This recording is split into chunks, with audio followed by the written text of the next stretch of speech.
These last 2 days have been a reckoning of wrestling's past and a call to change our present. And that change won't happen somewhere else. It will start with you and I.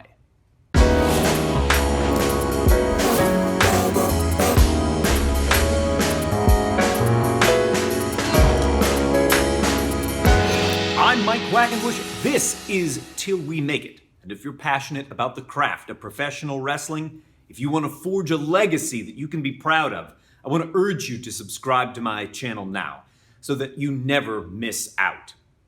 Today's intended release will have to be put off until next week because there is something more pressing we all need to discuss. We all have a role in this conversation, even if at the outset we're not sure how to approach it. We're not even sure what role we are meant to play. And I want to do my best to break it open, knowing that what is happening with the speaking out movement is unfolding minute by minute. And even by the time I am done recording this and getting it out to the world, things may have changed once again.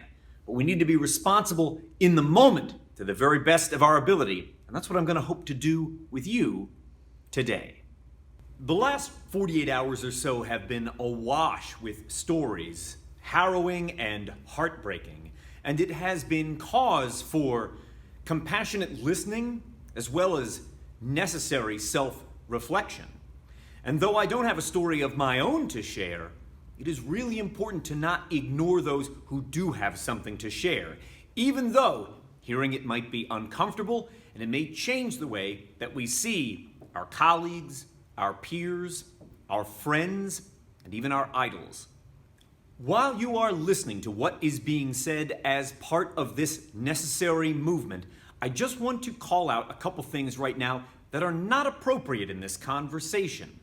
For example, making demands of those who are coming forward to share their trauma, like, where is your evidence of this? What proof do you have to offer? That is not appropriate right now.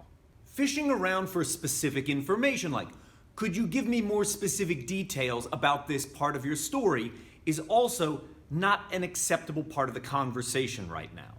And lastly, it is inappropriate to question why someone waited any period of time to come forward and be able to speak about their trauma. We all process things differently. The amount of time it might take me to process something traumatic from my life will be different from the length of time it will take you to process something traumatic that happens in yours. And I can't expect my timeline to be your timeline any more than we can expect our timelines to match someone else's. That is unrealistic, and in the current conversation, it's also inappropriate.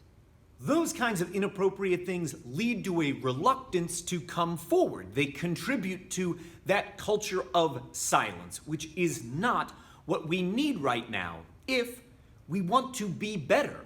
If tomorrow we want to craft a professional wrestling which is safer and more inclusive for all. So upon seeing something that might feel uncomfortable to read, the reaction you feel bubbling up inside of you is, well, where is the proof of this? Or why isn't there more detail? Or why did it take someone so long to come forward? Instead, ask yourself this: do I want to say or do anything that might contribute to someone not giving voice to their trauma? Do I want to say or do something that might convince someone not to come forward in the future? Do I want to do or say something that would impede someone else's healing process? And I think if you can ask those questions of yourself, the answer will become immediately clear. Right now, I am of the opinion that compassionate listening is a must. And that is only part of it. If we are all trying to be better, it's also time for self-reflection. And that too can be hard. No doubt, more times than I would care to admit, I have said or done things that were offensive, they were insensitive, they were inappropriate, or just flat out wrong. And doing these things because I thought they would make me funny or edgy or cool or whatever, all I really did was betray how immature and insecure I was. And that isn't meant to be offered up as an excuse. It is an indictment of my own bad behavior. Those rather terrible and toxic choices I made not just haunt me today, but have also forced me to constantly course correct and also ask myself, if I want to be better, what does that really mean? It sounds great as a hashtag, it sounds great as a soundbite, but if we're really going to take that on as a mantra, if we really collectively are going to try to be better, what does that really mean? For me, that means before I can turn an eye to any other part of the entire pro wrestling landscape, I must first look at myself, at the things I have said and done which are offensive, insensitive, inappropriate, and all of them must go. If I am to be worthy of my job and my role in professional wrestling, I have to be better. That change must start here before I start to look anywhere else for change. I'm not some perfect angel, nor am I a paragon of virtue.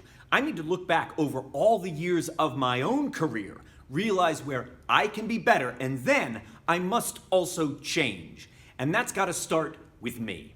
And so I also want to encourage you to do some of that unabashed soul searching, and do that before you turn your finger to point the blame at someone else, or you turn up your nose in judgment of someone else who has made mistakes, because we all make mistakes.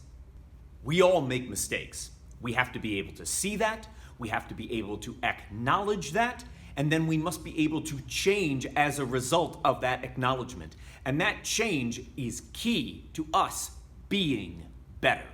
Reading all of these stories over the last few days has provided me with insights and perspectives I never previously had. And it is so important for us right now to listen compassionately to what is being put out there about our art form.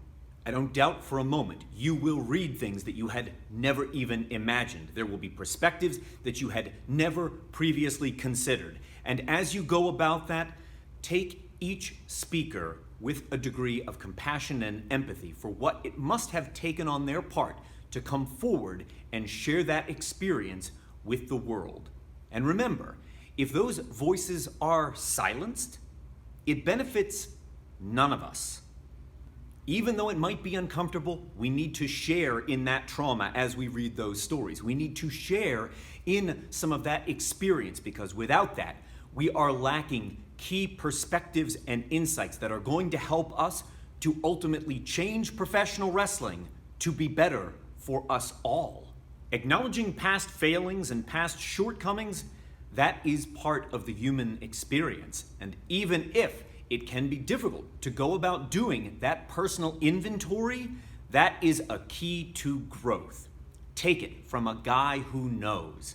And it's only by starting to do some of that work that any of us can hope to become part of the solution. Inside the ring, there is a certain standard that we are all called on to uphold, as it provides for the safety and the well-being of everyone in professional wrestling. And yet, as has become clearer minute by minute over the last couple of days, outside of the ring, we have been woefully negligent of that same standard. There have been outright failings, and we all must work together to start to course correct for this if we want tomorrow's pro wrestling to be better than today's.